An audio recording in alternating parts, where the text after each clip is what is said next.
mga brethren. So I just want to welcome even for the brethren who are watching through online right now. A blessed Sunday to everyone. I think it's good if you could see a brother or sister beside you or behind you and say a blessed Sunday to you. Blessed Sunday to you. Blessed Sunday to you.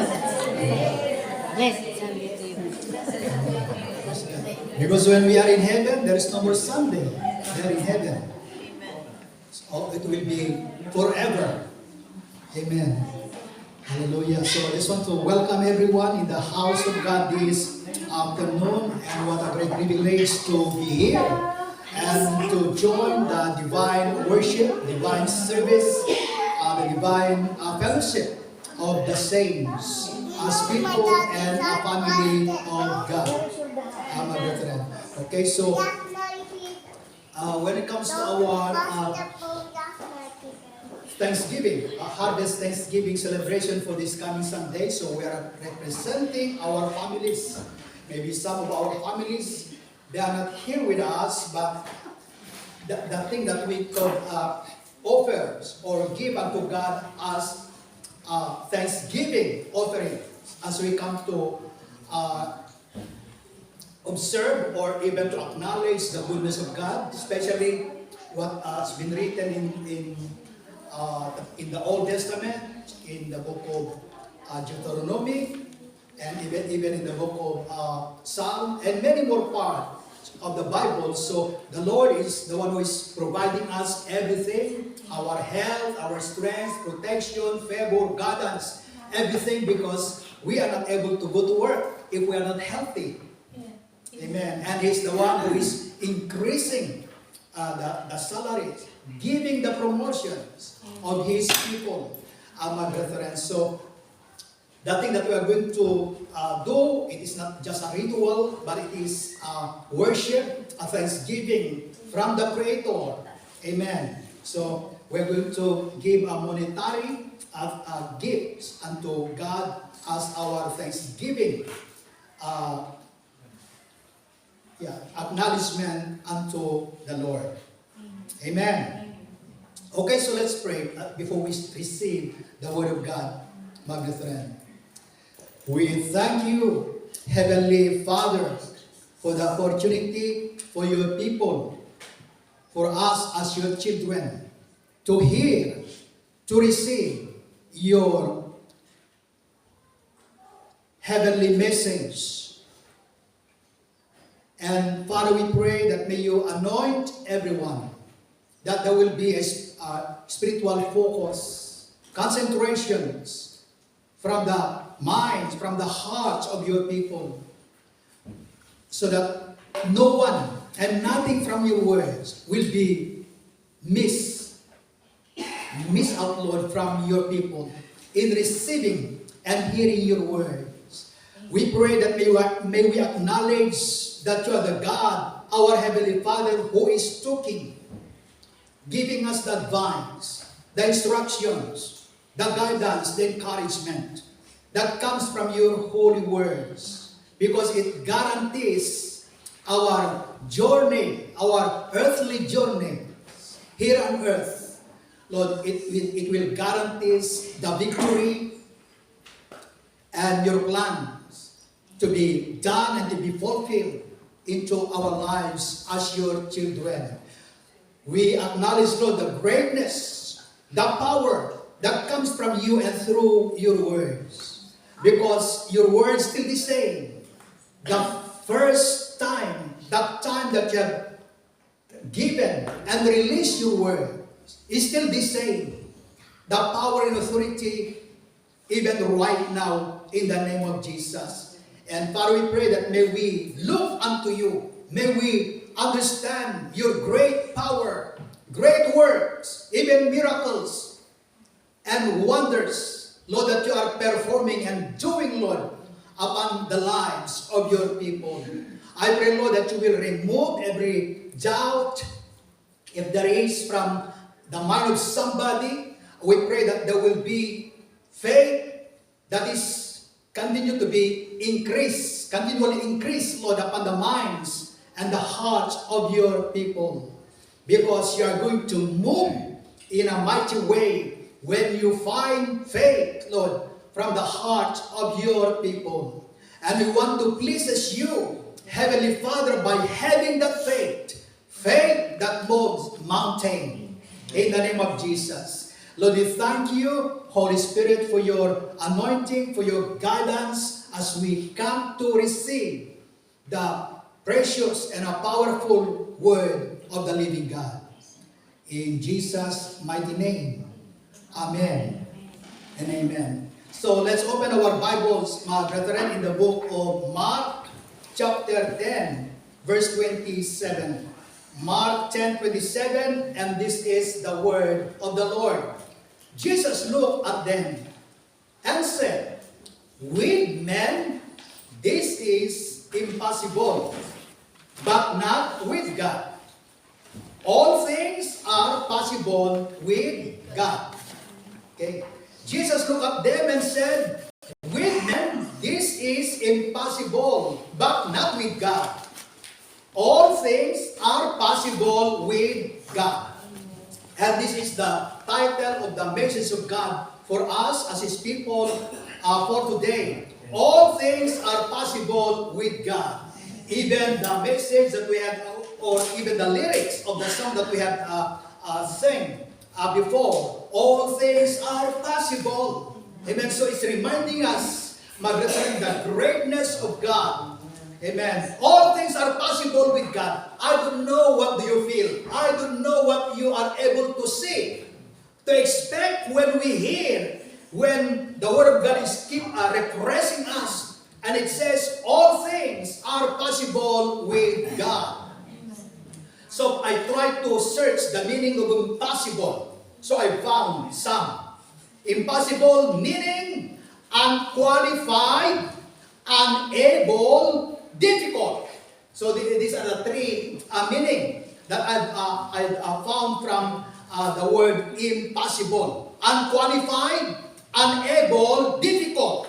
Okay. So the word possible, the meaning of possible as well is strong, believable, mighty.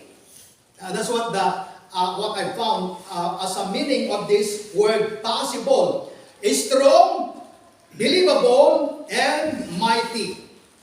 Amen. So let's go to the comparison between these two words. My brethren, impossible and possible, so that we know where we are. Which zone are we with these two kinds of situation? Let's say ground. So the impossible, it will, when we go to the picture of impossible, so it will not change the situation. Yet will not change the situation. When the word impossible, in other words, the word impossible, that is a dead end. Yeah, dead end. My brethren, because you cannot see, we cannot see anymore any changes at all. That's why we hear the word from other people, most people, that they will say, when they will encounter a tough or a difficult situations, either a problems, family problem, or health problem, or whatever problems that cause them to really have a trouble and trouble in their minds, and they cannot see anymore the solutions based to their own capabilities or expectations, then they will say, that's impossible. Amen. That's impossible. Even sickness. When people, especially doctors, they will say that there is no more remedy when it comes to health, a situation. But when somebody will say, there is still a remedy. When somebody will say that, somebody will say as well, that's impossible. Amen. That's impossible. This is the situation of the people, my brethren, who is looking and being stick or stuck for that word situation, impossible. Amen. Impossible. So they reach that dead end. Yeah, you know, when you reach the dead end, so you're not going anywhere don't have a place or any way out because that's a dead end of situations. So that's what many people are saying, that's impossible. Humanly speaking, that's impossible. Because that human minds, human reactions, human capabilities, human understanding is in their minds. Amen. We don't have only a human mind, but we have the mind of Christ. My brethren, we have the mind of Christ. Are you happy to know that? We have the mind of Christ. That's why we are not dwelling with this belief, with the situation impossible. Amen. We are not going to dwell to that dead end. And you will be stuck. Somebody will be stuck in there. No more hope, no more remedy, no more way out. And they just receive. They just embrace the situation, and they will put a conclusion. Maybe this is God's purpose. Maybe this is my destiny that comes from God. So that's only their conclusion when it comes to their destiny, because they have only a human side understanding when it comes to situations that we may encounter in this life, my brethren. Amen. The question is, how often do you say that word, that's impossible? Imposible na yan. I don't know how many times that we use as well the word, that's impossible. We must not say, it depends. It depends, maybe you can say that, but it depends. Amen. But we must not apply this to resist the Word of God. To resist the Word. To resist the ways. To resist what God can do to the situation, my brethren. Amen. So we must not use the word that's impossible. Because when we say that's impossible, it means you're not believing God. Yeah, you're not believing God. No, I believe God, but the way I see it, yeah, the way I look at it, there is no more way. There is no more healing. No more solutions. That's the way you see it, humanly sight. But God is totally different. All things are possible. God says through His Word, all things are possible with God. Amen. So maybe we can say it to ourselves, my brethren. Okay, so the word impossible, when we allow the word impossible to take over our situation, our minds, mentality, my brethren, then that person will say, I can forgive that person. I can forget what that person said or did to me. I can see any changes at all. I've done my best to solve the problem, but it doesn't work. That's the thing that this person can say when he dwells or she dwells to that impossible ground. Amen. Ground. My brethren. So we must not. It says, don't put yourself into the impossible zone. Amen. Again, don't put yourself into the impossible zone. Like the war zone. You know, we hear that word war zone. And this one is impossible zone. You must not put yourself to that impossible zone. That impossible zone is a dead end zone. Amen. So life to that dead end zone or impossible zone, life is hopeless, life is depressed, life is stressed, worrying, filled with fear, exhausted, and weary. Amen. That's the life. And many more. My brethren. So God does not want us to dwell or to stay or to put ourselves to that impossible zone.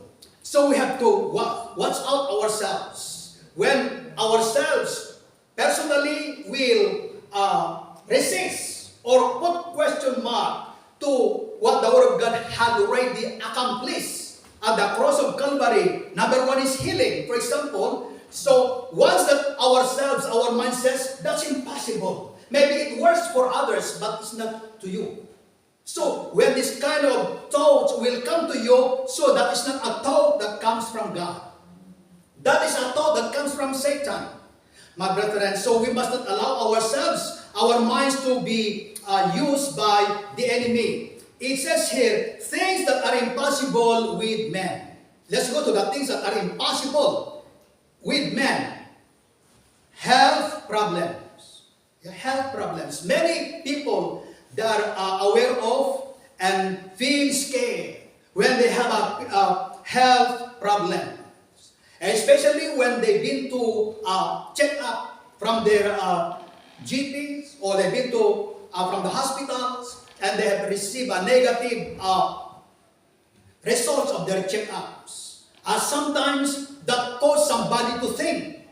Yeah, to think. Maybe it depends upon the results of the checkups, my brethren. That's why these days, if you are a senior citizen, so your GP is giving you a invitation that you have to go and take your vaccine, flu vaccine. Yeah, flu vaccine, my brethren. So that's for the senior citizens. Brother is not included yet. Amen. You see, yeah, because they're told that senior citizens, they have a weak, what do you call that? Immune system. You see, that's why they are like giving all these things. You know, but not all. Not all seniors are like that, my brethren. So, especially if we are the children of God, God is watching our liver, amen, our intestines, our health, our blood, amen. God is watching because He's giving us, He's the one who is supplying us the strength every day, my brethren. So we must not just rely to what the GP or the doctors will say about your health. Amen, about your health. So, it says here, things that are impossible with men. Health problems, unchangeable. Let's go to another example. Unchangeable behavior. You know the unchangeable behavior? Maybe like a child. Yeah, maybe some. Or I don't know if there's somebody who's got a child that is uncontrollable, the behavior is not right, is abnormal. So the parents did the remedy, the right things to deal with the behavior, but still there is no changes at all. So that is impossible to be changed when it comes to the attitude of the child. And many parents, they give up when it comes to hoping the changes of the attitude or character of their child, if they have a child like that, my brethren. Next one is maybe a family problems. Yeah, family problems. Satan is attacking families. So, we have seen our families been ruined by Satan. It's Satan who is the one who is destroying, stealing, even ruining, killing people, my brethren. So family problems. So we have seen or heard situations or families that they will say, they conclude, I could not see any more solution or any more changes that this family, they will become together again. Maybe you have heard as well somebody that their declaration was like that, my brethren. Amen. Next one is financial problem. Amen. Financial problems. Okay. So, next one is political problems. Yeah, political problems. So, we have a lot of political problems these days. Even to our own land, country, they have political problems. I think most parts of this world, they have political problems. My brethren, besides for political problems, and we have natural, the scientists, they call it natural disaster. Yeah, natural disaster. Okay, so let's go to the political outcome. Let's go to the outcome of political problems. So if there is political problems, the outcome is this. It leads people to protest. Yeah, protest. If there is political problems to the place, to the country, so it leads people to do the protest. That's why we witness protesters in some parts of this world these days, my brethren, and they are destroying buildings. Yeah, destroying buildings. and many people are suffering and been affected because of the political problems that the nations are encountering these days. Amen. And it will bring more problems and trouble for that nation. You see, so that is happening some of the nations around the world, that political problems. Let's go as well to the outcome of the natural disaster. Natural disaster. It says here, successive, strong earthquakes that destroyed many houses, buildings like schools and hospitals, and many more. So back in the Philippines. So I think this week, they encountered how many earthquakes, major earthquakes in a different parts of our country, my brethren, and we have seen those ruined buildings, and it makes the ground become like separated or cracked.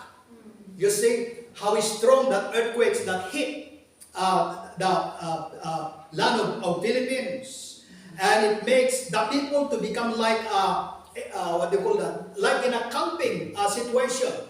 But that's not a natural, that is not a temporary, because that will be, maybe it takes time for them to recover, because most of the houses that's been hit by the earthquakes, so they're not able to go back and to live for those houses anymore, my brethren. You see, so, and many more when it comes to these natural disasters. You see, it ruined even the business of many people, and it created sinkholes. It ruined bridges. Okay, bridges. And one of the natural resources is, or disaster, natural disaster, is a typhoon. You know, the typhoons, my brethren. It ruined many crops, many trees. It caused landslides and flooding, and many more. So we can see the effect of this natural disaster that is happening in a different part of this world. When you say that for those people who have experienced this kind of hardship right now, when you say, don't worry, there is still a remedy, maybe some of them, they will question your word. Yeah, they will question your word, because based on their human understanding, human views, maybe they don't have any more hopes or a good future to come, because they don't know God. You see, they just stand for this impossible ground. Amen. That's impossible. You see.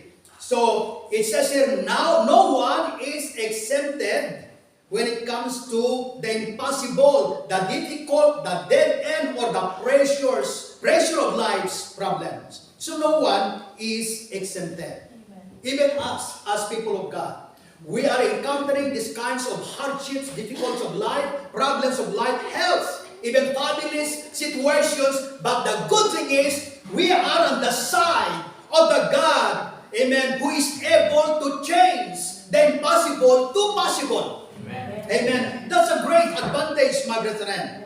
Praise God, because we have a God who is the miracle-working God, who do the miraculous and the impossible situations. Amen.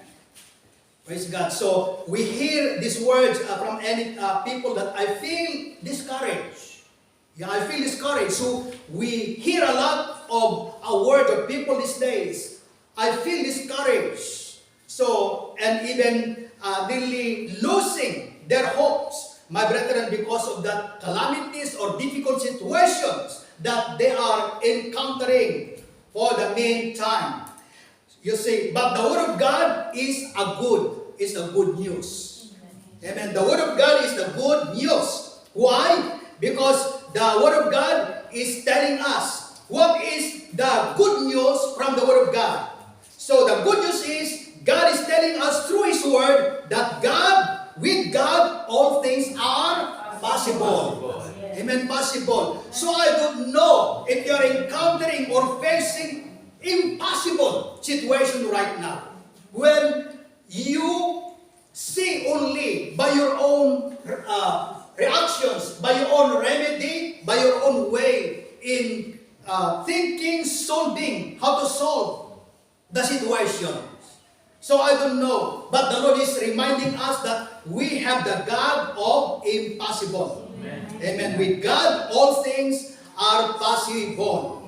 Praise God. So the question is, do you believe that this word, all things are possible, is only an expression?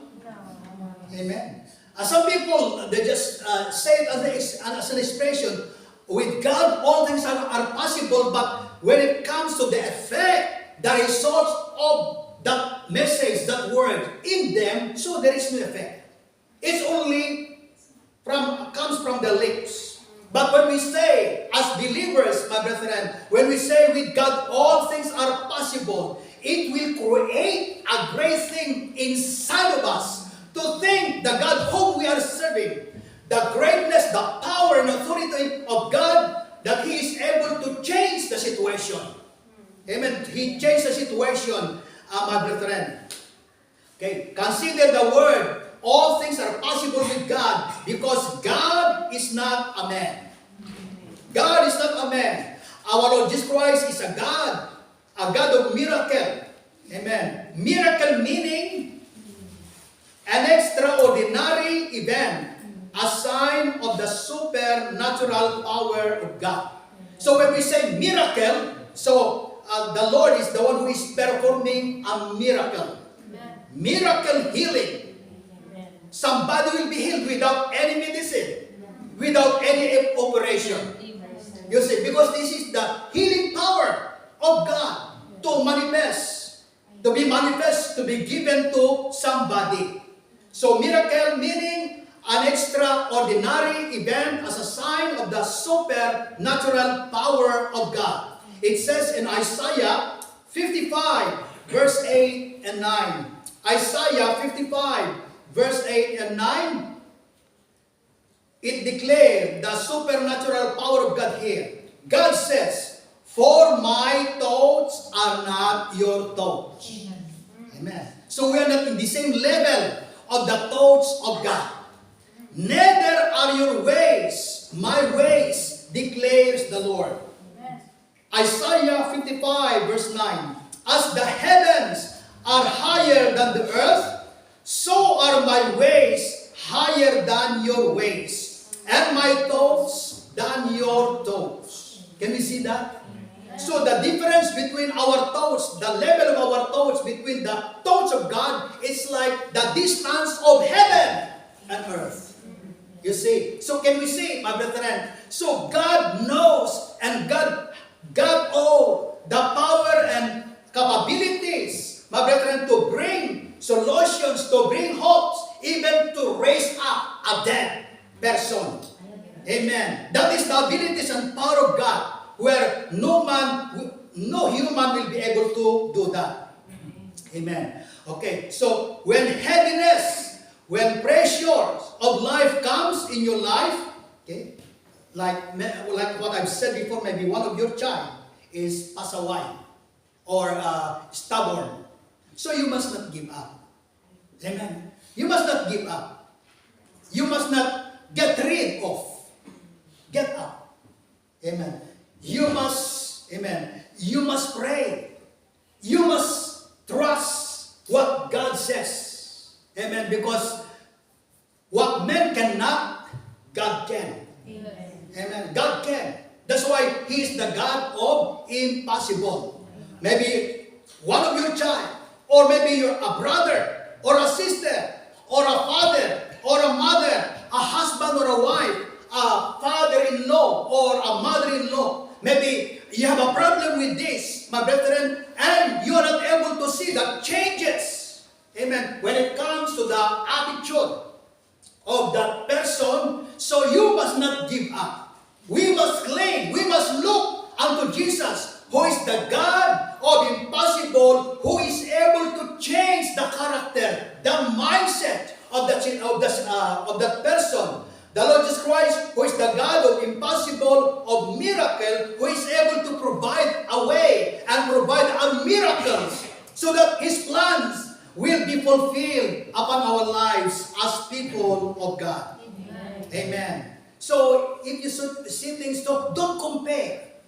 Amen. When you know a family, when you know a husband, when you know a wife, that she don't know, the wife should know, the husband don't know how to humble, how to listen to God, so you must not level up. We must not level up ourselves with them.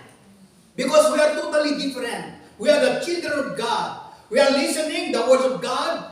We know how to humble ourselves before the sight of God. We know how to ask apologies or even forgiveness and to release forgiveness to others. Because that is the nature. Because that is the characters, that is the instructions of God for us as His children. And we must exercise this, my brethren. We must not only say them, we must not only come to know them, but we must put them into practice. Amen. Praise God. So don't lose your hope.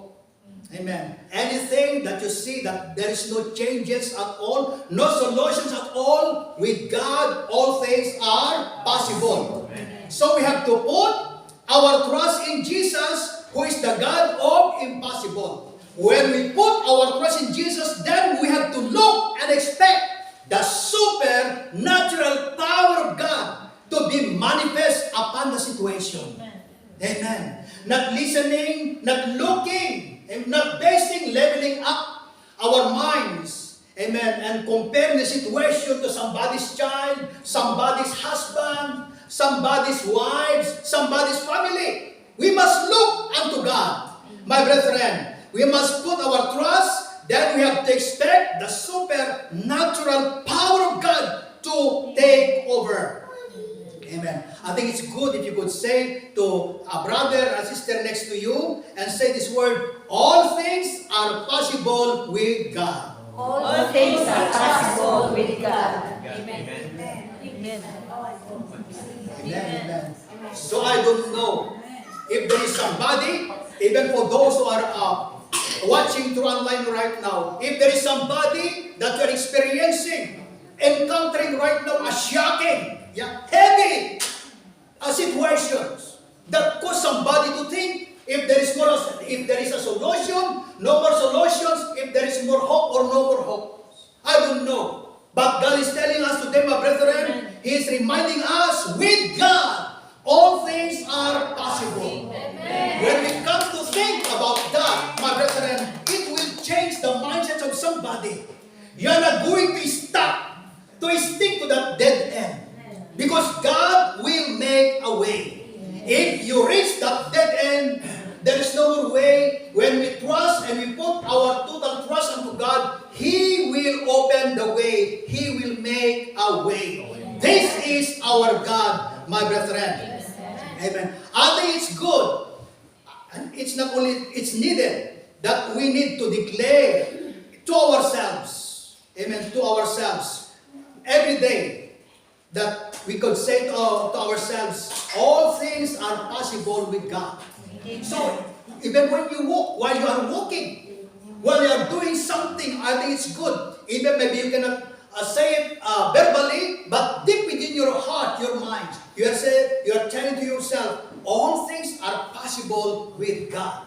Rather than focusing the situation, the heaviness, the problem that you are not able to solve to. My brethren. Amen.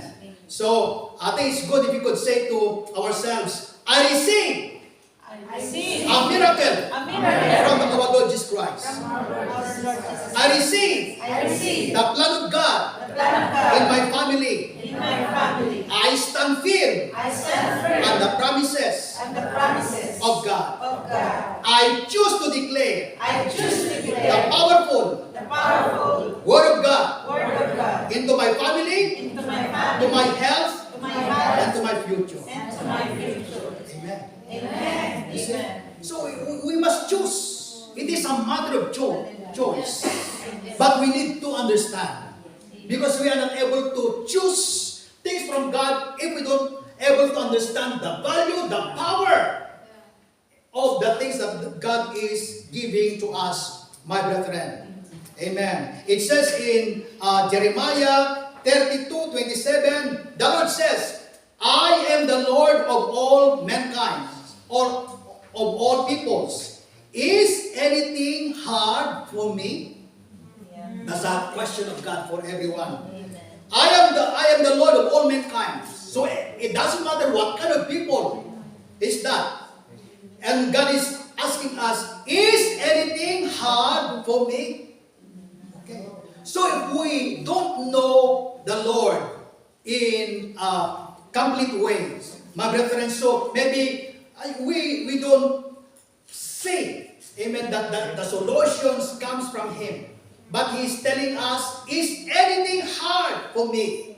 So it means anything that we are facing or we are going to face in the future that we count it's hard, it's too difficult, the Lord is telling us, is anything hard for me?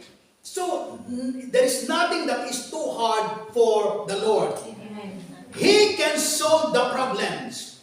He gave us already all the solutions that comes from His words. Amen. Like relationships between children and parents, relationships between husband and wives, relationships between brothers and sisters. God gave us already the solutions.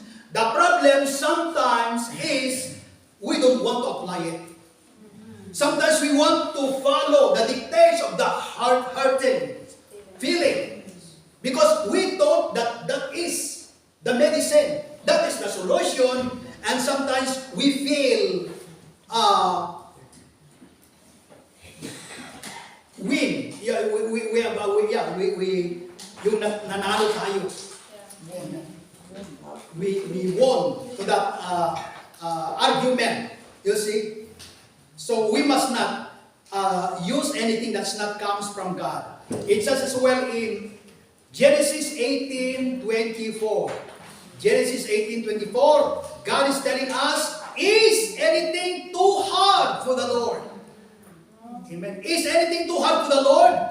So this is the situation when the Lord used this question to Abraham and Sarah. And God says, I will return about this time next year, and Sarah will have a son. You see? Because based to the human side, human abilities, even to the human situation of Sarah, she was, I think, 99 by that time. Oh, 99 years old. So who else will be able to expect a woman 99 years old and she's going to be pregnant and to give a child, give birth to a child? So no, that's impossible. Amen. Yeah, that's impossible. But God is telling us, with God, all things are possible. So God is revealing and God is refreshing all these things, what He did in the Old Testament to the life of some people, so that we come to know and to understand that the same God, amen, the same God who put a child upon the womb of Sarah, the same God who is telling us today, my brethren, is anything too hard for the Lord? Amen. So we must not limit the Lord.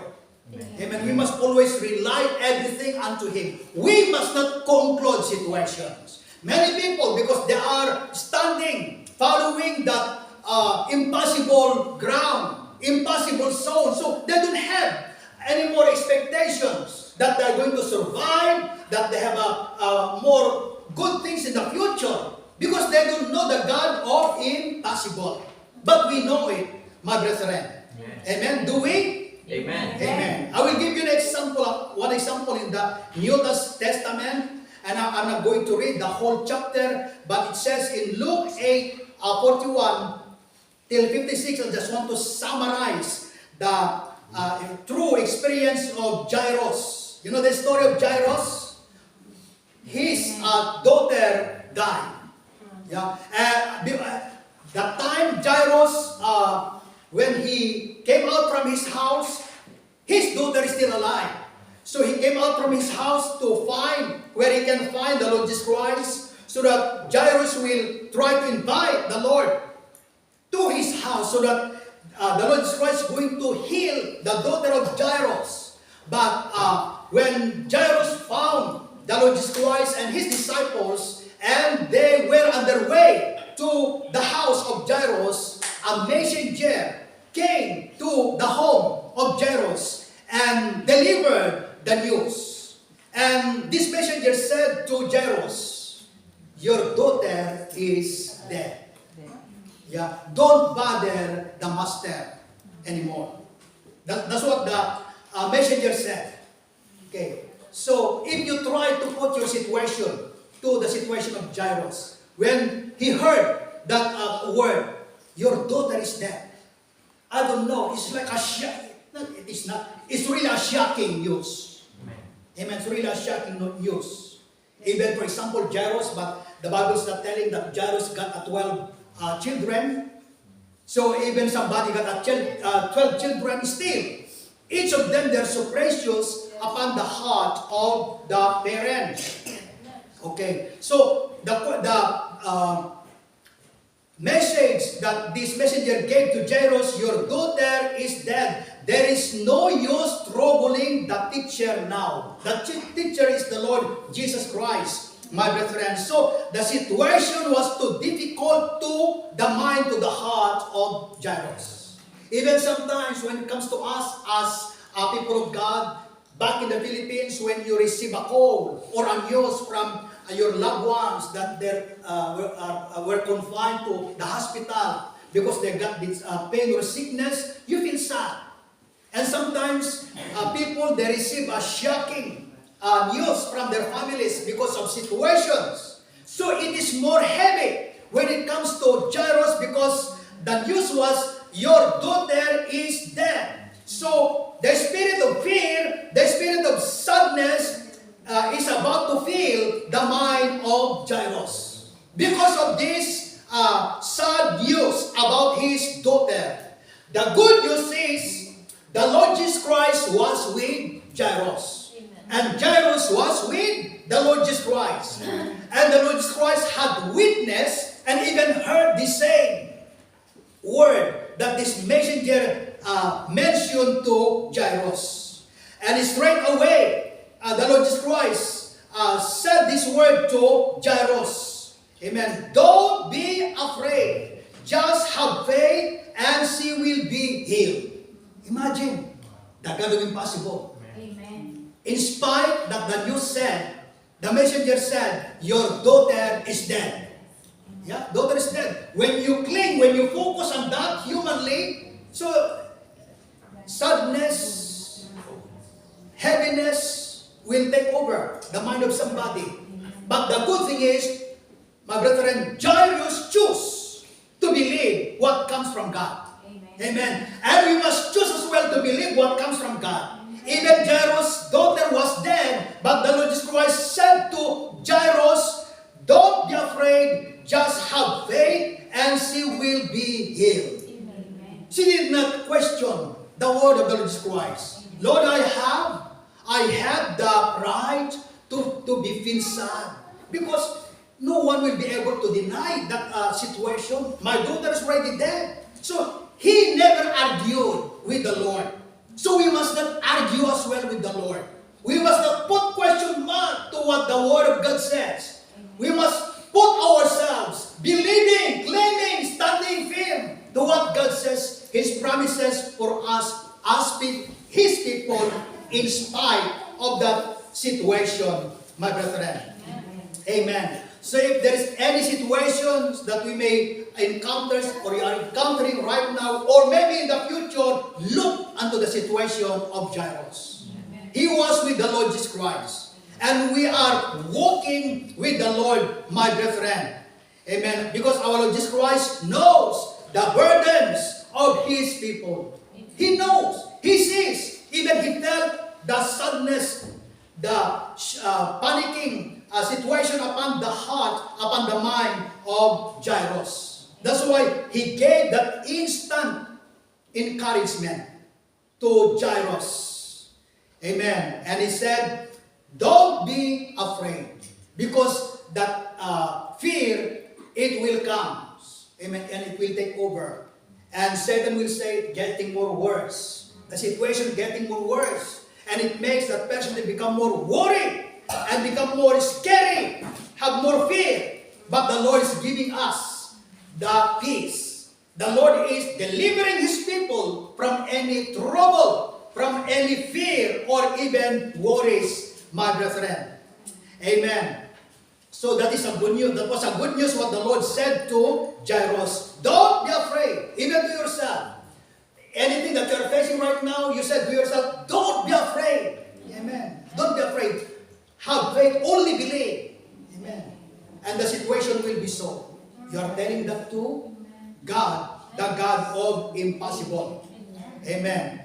Praise God. So when the news, amen, that came, and this messenger told the news to Jairus, my brethren, so he chose to believe the word of the Lord Jesus Christ. Amen. And then they went to the house of Jairus. So that news did not stop the Lord. Amen. And the death did not stop the Lord. Because He's got the power. He's got the miracle. He's got the authority. Amen. To bring back situations like the life of this daughter, that she's already dead. But when the Lord went there, then the Lord Christ raised Jairus' daughter back to life again. Imagine. So, when it comes to human ways, human thoughts, no more remedy. That's why we must not cling to a human. Amen. Human thoughts, expectations, view, calculations, and you must not get or take what other people will say, even doctors. Yeah. Amen. Maybe, you have this, getting worse the situation. You must not be panicked. Amen. We have a great physician. Amen. The Lord is going to heal somebody without any medicine at all, without any operation at all. Amen. That is the power of God, who is the God of impossible. Imagine, He raised Jairus' daughter back to life. He's talking about death. Amen. And this is only a small thing when it comes to God, because the Lord Jesus Christ, He is the resurrection and the life. Amen. So, can you see, can you visualize, can you picture yourself right now that we are filled with hope? Amen. And our future is filled with victory. Amen. And blessings and favors that comes from the Lord. Amen. So with God, all things are possible. So we must ask the Holy Spirit to help us, my brethren, to help us to declare the miracle of God in the face of problems. Amen. When it comes to sickness, we have to declare the healing touch of Jesus. Amen. Keep on repeating the word that's been said in the first Peter 2:20. Because of His stripes, I am healed. Amen. That must be our, for example, arthritis. You have to sit down or lay down because arthritis is attacking. Why don't you say, go to the recorded word of God that's been paid by the Lord. By His stripes, I am healed. Keep on walking. I am healed, rather than entertaining the pain. Amen. No, because the other thunders have this. That's why you have to think that thunders as well, sitting down and controlling or not walking too much. No, that's them. We are different. Amen. Yes. Amen. We must see ourselves different, my brethren. There is a God, a living God, a great God, caring Father who is looking after us. Amen. He knows us to blend everything within ourselves. Amen. You see. So keep on repeating, I am healed. I am healed. And when, not only what I'm sitting down and I'm healed. It's like, you know, you are not convinced. The lips is telling, I am healed, but the feet no. The pain is telling no. You see, when you say even painful, that you step your feet, and you say, by faith, by your stripes, Lord Jesus Christ, I am healed. Then he start to walk. Amen. Until the pain will be disappear. Amen. Rather than entertaining, rather than believing, receiving, being influenced, with other people, what the other thunders will say. Amen. Praise God. No thunders here. Amen. Praise God. It says, the Word of God says, according to your faith, it will be done unto you. Yeah, according. If you say, I cannot, then you cannot. Yeah, if you say, I cannot, you cannot.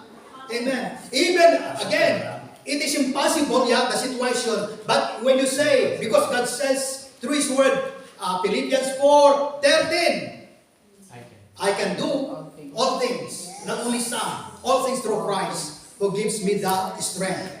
Amen. That's why we must not question that passage, my brother, the word I can do everything that comes from God. Amen. That is impossible to the sight of men or to the capabilities of men. We can do it because of the strength that comes from God. That's why we must not say, I cannot forgive that person. We must not say that. We can. Because the forgiveness, love that comes from God is so abundant. Amen. By His stripes, I am healed. Back pain. So you must not just do like, I got a back pain. Somebody will say, me too. You see, me too. So we must, health, good health, this is the one that the Lord wants to be like, us to be a blessing or even a model to everyone. Amen. At your age, you can still manage to walk by yourself. Amen. And most especially, like Brother Ray. His appearance is totally different, it's totally far from his age. You see, that's the children of God. Amen. That's children of God. Amen. You see, according to your faith, it will be done unto you. So when you say, I cannot, no more solution, I cannot change my son's attitude. See, if he stick on that, then it will happen. Yeah, it will happen. Why don't you pray? Amen. Ask the Lord to change the attitude of, for example, of your child. Amen. But you must not do things that in a different ways to change.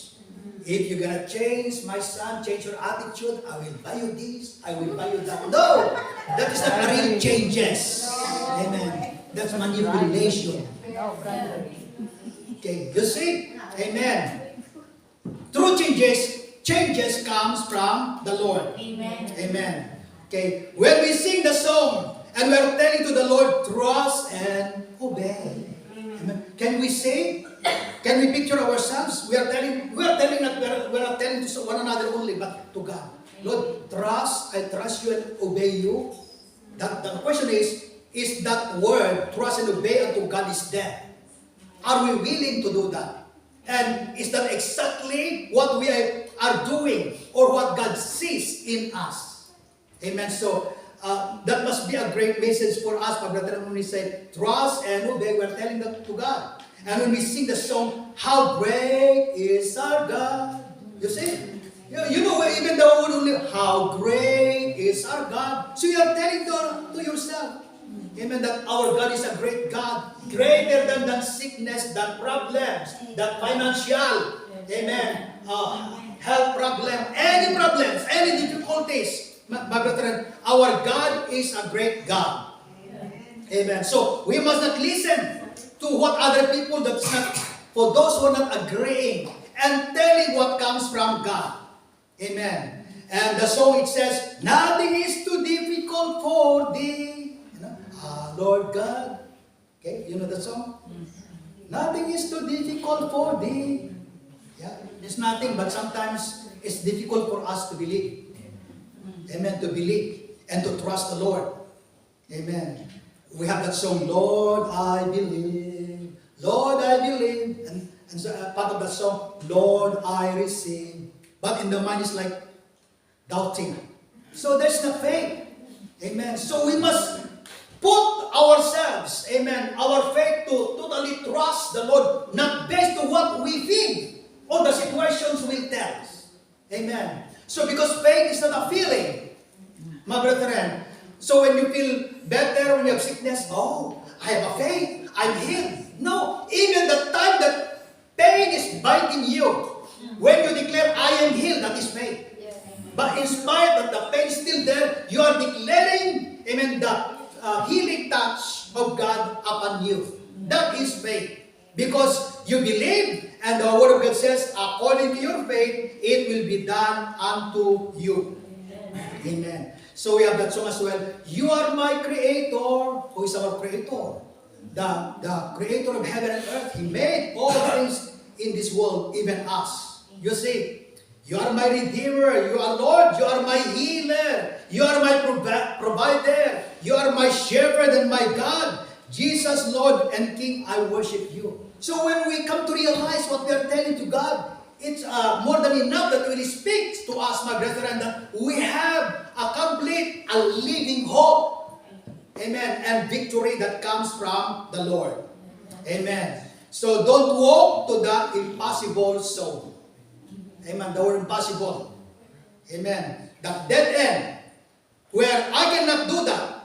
Okay? I cannot do that. That's impossible. So when we use this word, it means you are on an impossible zone or ground, my brethren.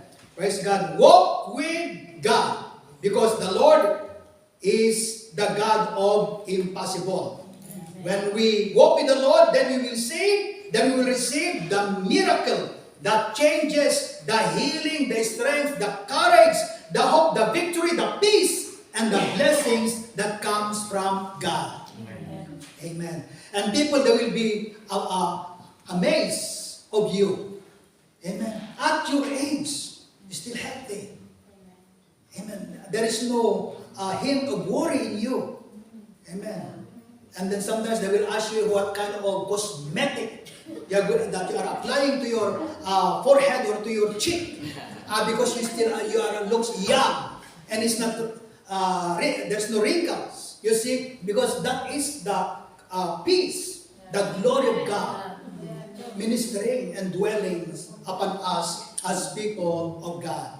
Amen. So all things are possible with God. Amen. So we must not say, I cannot. Okay.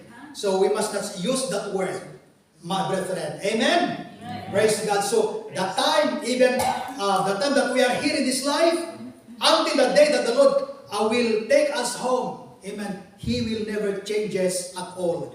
The Lord Jesus Christ still the same, yesterday, today, and forever. Amen. So we must not allow discouragement, loneliness, hopelessness, amen, sadness to interfere to our lives. Amen. When we are happy because we have the Lord, even our health, it will become more strong. Our physical bodies, it will become more stronger. If somebody will have that sadness, depression, Good Friday looks, it will affect even the health. It will affect. It seems that there's no more tomorrow comes.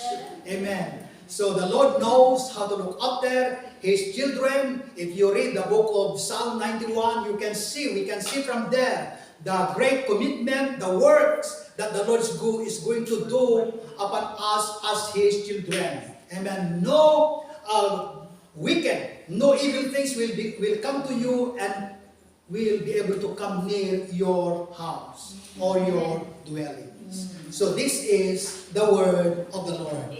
Let's all stand, my friend. Hallelujah.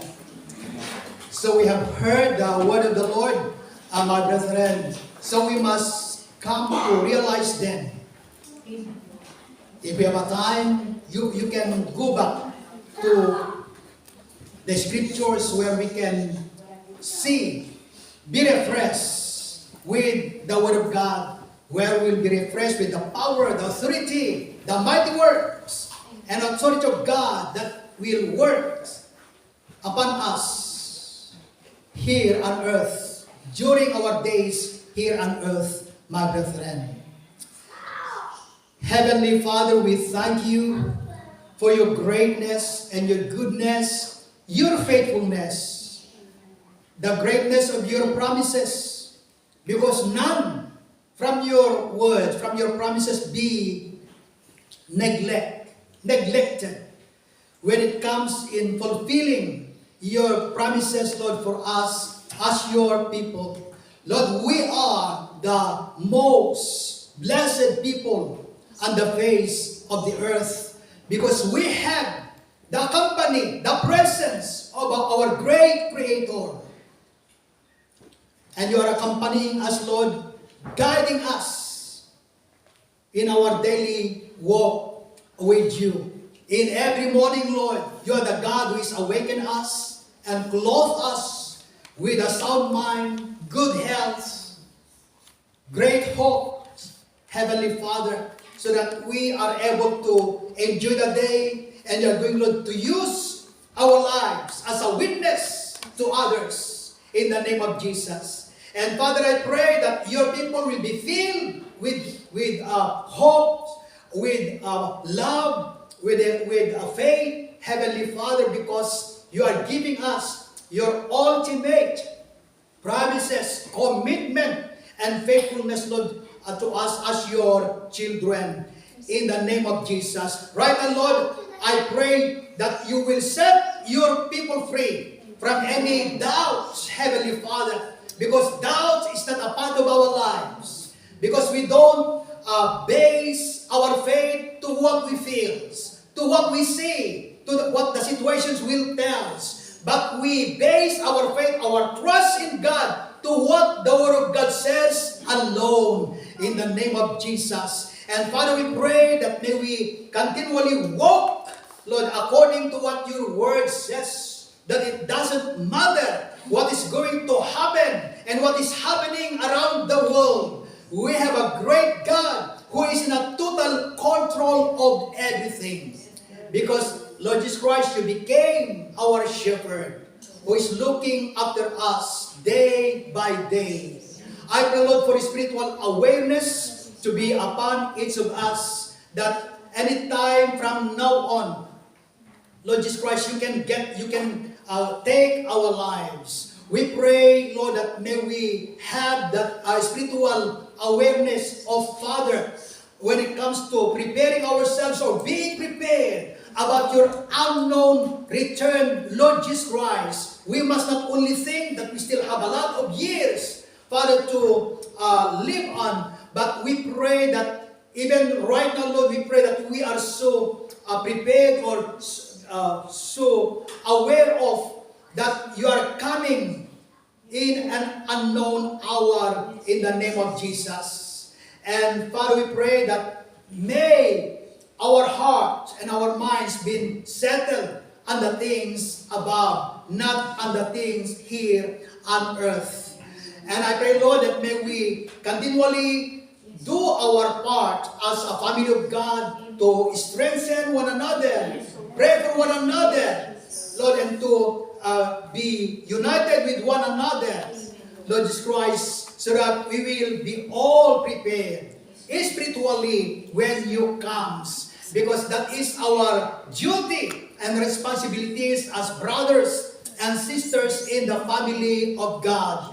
And Father, we pray that may you make our days be fruitful, Lord, before your sight, because when it comes to heavenly rewards or inheritance, Heavenly Father, you are going to replace or you are going to reward us with that imperishable and heavenly or eternal rewards and inheritance in the name of Jesus. Lord, we thank you because you are our victory. We thank you, Lord, because you are the source of our strength day by day. We are not only just relying to what the medicine can give to us, to what the doctors will say to us, but we rely to what the great physicians, great shepherd, who is looking after our souls, even our physical bodies, in the name of Jesus. We lift up unto you, Lord, your whole congregation. Father, we pray that you will bless, Heavenly Father, your people, your congregation. May the saltiness of your life, of your words, Lord Jesus Christ, remain into our lives, so that others will be preserved, will be saved as well through the preservation because of the saltiness of God's words that is dwelling upon us as your people in the name of Jesus. May you add godly joy, godly unity and harmony godly satisfactions, Lord Jesus Christ, that we are able to enjoy every day of our lives that you are giving, Lord, to us as your people. Right now, Father, we pray that you will bless everyone right now, even for the brethren who are with us today. May you be with them, Lord. And may you look after everyone as we look forward for another week that you're about, Lord, to give to us. We thank you because you are with us at all times, Lord Jesus Christ. Right now, my brethren, receive the love of the Father, and of the Son, and of the Holy Spirit. Amen. Amen.